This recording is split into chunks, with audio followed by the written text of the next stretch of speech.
Cool. Thanks everybody for joining us. My name is Kristelle Ciarza with Ciarza Social Digital. I'm very excited that it's Asian American Heritage Month. And Ciarza Social Digital always loves to be good stewards of the trade. And media and marketing is a profession that not only do we love the most, but we love to support the community around it. And diversity is part of our core values at Ciarza Social Digital. And so celebrating Asian American Heritage Month, being a Filipina, and Joy being Asian as well, we're just so excited to have Joy Wang here from Channel 4, KOB TV. Joy, thank you for joining me. I really appreciate this conversation. Thanks for inviting me. I'm so excited about this. It's such an important conversation to have. Oh, no, absolutely. And so, you know, you and I have worked together on various different topics, not only from the Asian Business Collaborative, even some of like the clients that we have at Ciarza. And so tell everybody a little bit about your history. Like we're not born and raised in New Mexico. Is that right? No, I'm not. Yeah. So my childhood, my history, it's kind of a little all over the place. Yeah. So I was born in Wisconsin because my dad was getting his PhD there. Oh, cool. And I don't remember any of my time there. And then I moved to California shortly after. I was really young, and my aunts lived there as well. And so I went to school and I finished first grade in California. And then my parents, they've always wanted me to be bilingual. And so my dad works in Taiwan as a professor. And so I spent second grade through seventh grade in Taiwan. So that, you know, just going to school in Taiwan. I went to international school the last 2 years to kind of keep up with my English, but I just went to, you know, normal public school in Taiwan. And then every summer I would come back to the United States and go to summer school here to keep up with my English. And then when I finished seventh grade in Taiwan, I came back to California to finish eighth grade, high school, went to college at the University of Southern California, got my first job in Lansing, Michigan as a reporter MMJ for about a year and a half, and then came to KOB. So I've been at KOB for about 5 years now. It'll be 5 years and I think a week and a half. Okay. So with that incredible history of not only moving across the world, how did journalism become your career path? I always say that it started in fifth grade. And for me, I used to say I wanted to be a world news reporter because I felt like, you know, I traveled from Taiwan to the United States all the time. But it really comes down to education and informing people. I think that all of us, and at least most of us, especially me, I grew up in such a tight, protected bubble. And I've always wanted to be able to know more. And I realized the role in journalism, good journalism, you know, with ethics and integrity and focusing on facts, and how important it is for people to know what's going on in the world. You know, people watch the news to know if their communities are safe or what they need to look out for or who they might want to vote for in an election, not because the news is telling them who to vote for, but because they're learning about the candidates that are running. And so much of what happens in everyday life, you know, it just comes down to being well informed. And I remember growing up, when I first was in Taiwan, I, you know, didn't speak Chinese that well. And a lot of kids would be like, oh, she's an American or she's a foreigner and things like that. And I always just felt like, you know, maybe if you got to know me, if you learned about the United States, and same when I'm in the United States, if you learned about Taiwan, you wouldn't maybe see me as that other person. And it just became a bigger picture in terms of like informing people so that we can make better decisions as people. No, 100%. And I am curious, it's not one of the questions that I wanted to ask, but since you grew up in Taiwan, what are the privileges or what is the differences between the media in the United States versus the media in Taiwan? Is there a black and white difference? Is, you know, we have a very protected freedom of speech. We have transparency in mind.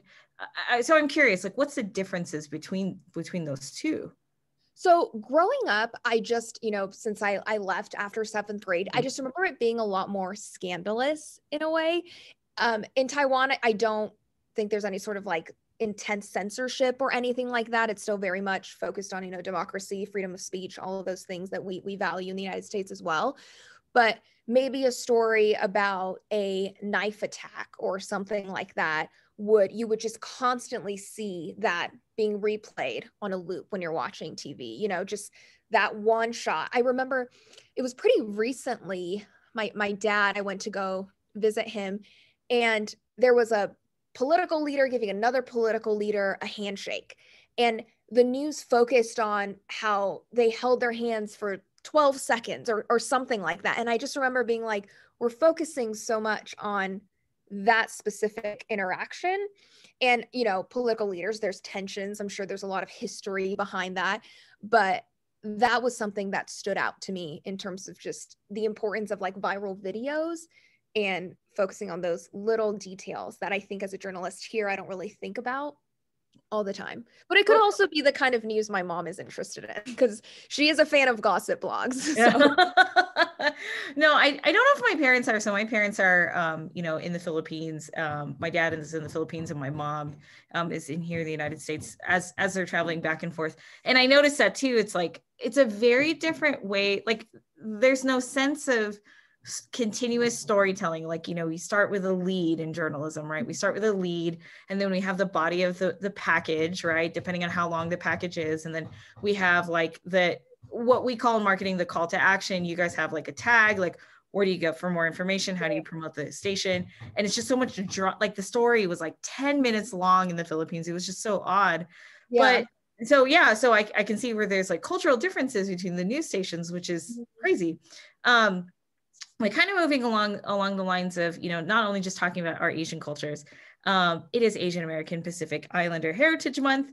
And since you've moved to New Mexico, what are some of the things that you love about New Mexico, right? In one bucket, what are some of the things that you love about being Asian in New Mexico? And why is New Mexico is just a really unique place, especially with your cultural background and your cultural history? So.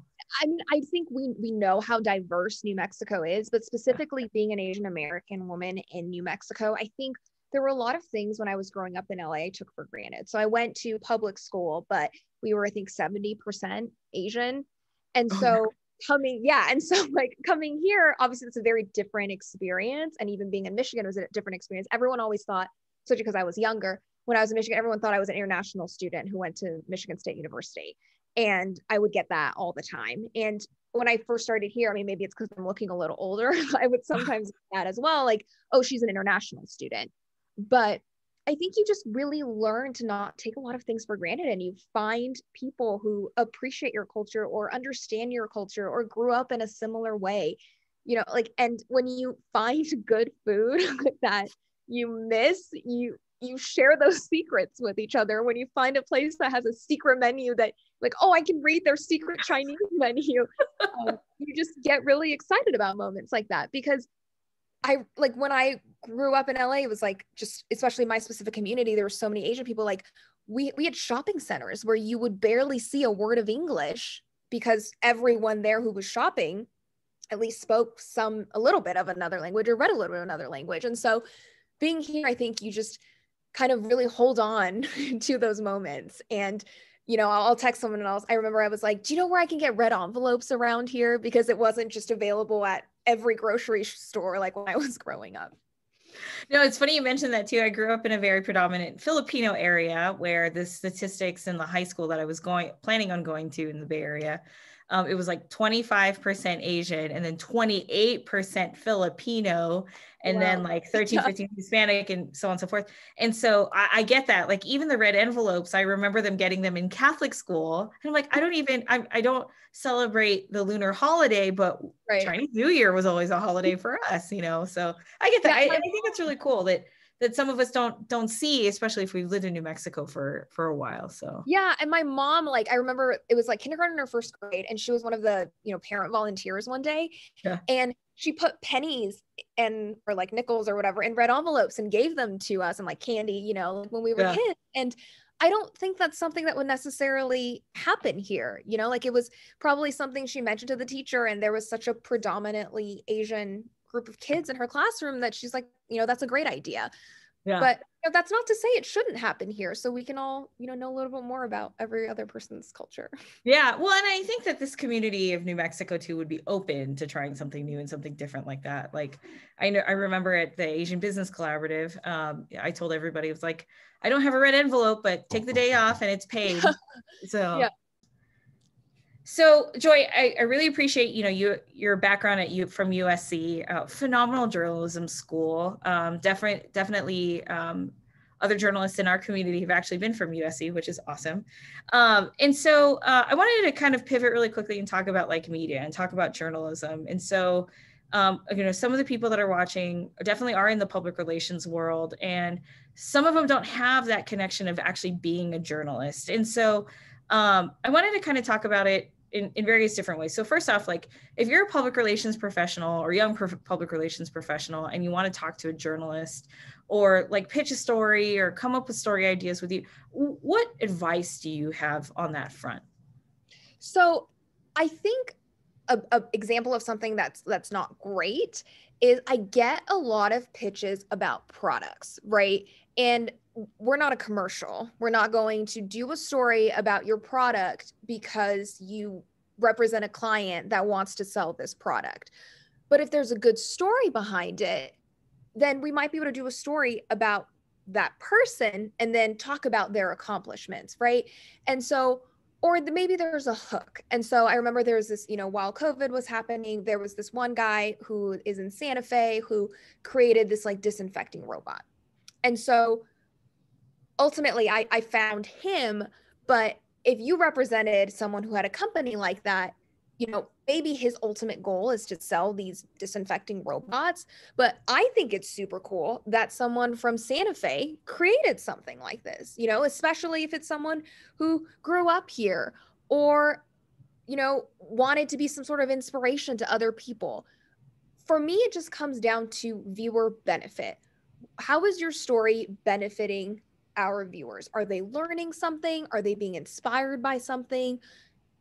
Is it helping them in some way? It all comes back to viewer benefit. And so before you pitch a story, think about why it matters and why everybody should care. Not, I'm trying to help a client sell something. 100%. Well, and also too, you're spot on with that, especially since, we learn how to be journalists with the hook, the lead, the various different talking points, the type of story, the timeliness, etc. But sometimes people forget that there's actually challenges within the actual professional itself that we might encounter that might make our jobs difficult or make our jobs easier. And so as an Asian American, right, have you encountered any situations in journalism where it's been like all of a sudden it's so difficult for you to talk about this story, or it's difficult for you to have like the right judgment call on how to report the story? I'm curious about that front. So I am very, very fortunate that my managers here haven't really pushed back a lot on most of my pitches, but especially ones that I think they'll recognize, maybe she knows more about this than me. And obviously, what we would be thinking about in this moment, unfortunately, is Asian hate crimes, right? And so I've heard of reports of other newsrooms where someone says, I don't know if you should cover it. Like it sounds a little too close to home.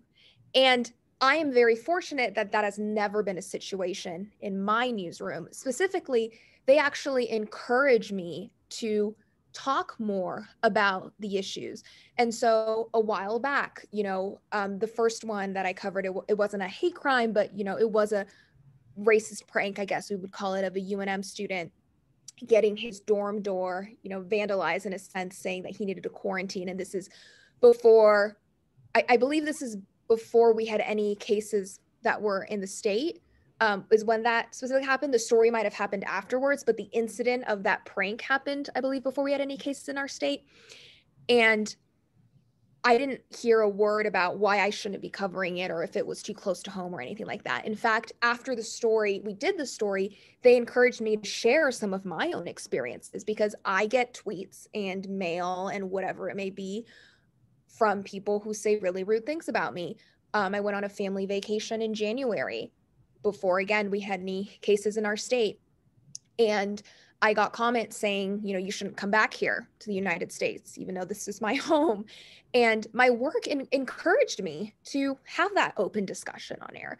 And so I think that's a really important part about it, is recognizing that representation matters, and that if you hire a diverse newsroom, you're able to tell all of those stories. And my boss has even told me, you know, just because we think about this all the time, like, right, viewer benefit, how many people does this impact? And so just because New Mexico doesn't have a huge Asian American population doesn't mean people in our state don't deal with racism and hate. And these are topics that everyone should know about. And so I've never gotten, thankfully, those conversations where it's like, well, it doesn't impact enough people, or I don't think you should be telling that story. Every single time it has been, let's do it. You probably know better than us on how to cover this, and what can we do to support you? That's incredible management, collaboration with you, trust. That's incredible trust from you too, or for you. And I think, you know, and would you say that newsrooms like KOB or newsrooms across the country, are they diverse in their hiring, where you see more Asian Americans, you know, joining the ranks of individuals like Katie Couric and, you know, Elaine Chao, of course, in the White House? Like, do you see a lot of Asian Americans moving up in the ranks of journalism? And I say this because I know there's a really phenomenal organization like the Asian American Journalists Association. They've been around for quite a long time. We don't have a chapter here, but I am curious, like, what does the picture of Asian Americans in the newsroom or in news look like across the nation? You know, I can say that when I first started at KOB, I believe I was the only Asian American reporter on air. You know, I'm sure there are people working behind the scenes, but I don't really see them or interact with them as much on a daily basis. But within 2 or 3 months, there was Jeannie Nguyen. She went to Channel 13, and we actually connected because of AAJA, and both, you know, knowing someone who was a part of AAJA. And, you know, she's gone now, but since then we had Christine Pei at KOAT, she's gone now. And then we've got Brady now at 13, and then we've got Stella Sun at 7. And so just in my time in New Mexico alone, I've already seen more of that.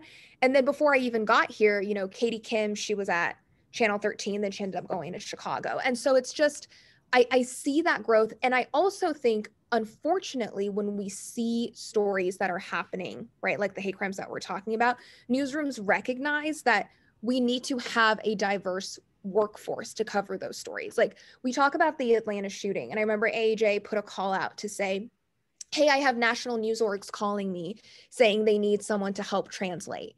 And to me, I'm thinking, how does a national news organization not have someone already within their group to call upon? That's a problem, especially a national news org.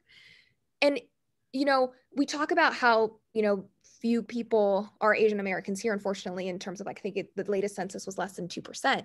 But within this last month, I covered a story because I was able to speak to the victim in Chinese, and she felt comfortable talking to me so that we could tell an important story.